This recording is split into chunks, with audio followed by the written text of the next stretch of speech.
గొప్ప పని చేయటానికి వచ్చావు, లేదా నీ గత జన్మలో చేసేటువంటి వాటిని కొన్ని అప్పు తీర్చుకోవడానికి ఇక్కడికి వచ్చావు. గతంలో పాపాలు పుణ్యాలు ఏవి ఉంటాయనే మానవుడికి ఎత్తుతాం, లేకపోతే మనం ఎత్తాం కదా.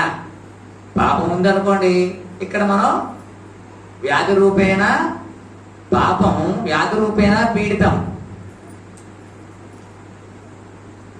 పాపం అనేది వ్యాధి రూపంలో మనం పీడిస్తూ ఉంటుంది. అది ఎప్పుడో చేసాం మనం, దానికి పనిష్మెంట్ ఇక్కడ అనుభవించాలి, అందుకు వచ్చాం.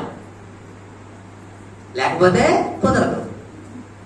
లేదు సుఖం చేసాము, చాలా బ్యాలెన్స్ ఉంది మన దగ్గర, గత జన్మలో చాలా బ్యాలెన్స్ ఉంచుకున్నాం, మరి అవేనా అనుభవించాలి. ఇక్కడ బ్రహ్మాండమైన సుఖవంతమైన జీవితాన్ని అనుభవించాలి. ఈ రెండూ లేకుండా ఉంటే ఇక్కడికి రావు. కాబట్టి ఈ సత్యం తెలుసుకున్నప్పుడు మనం వచ్చిన తర్వాత ఏవైతే చెయ్యాలో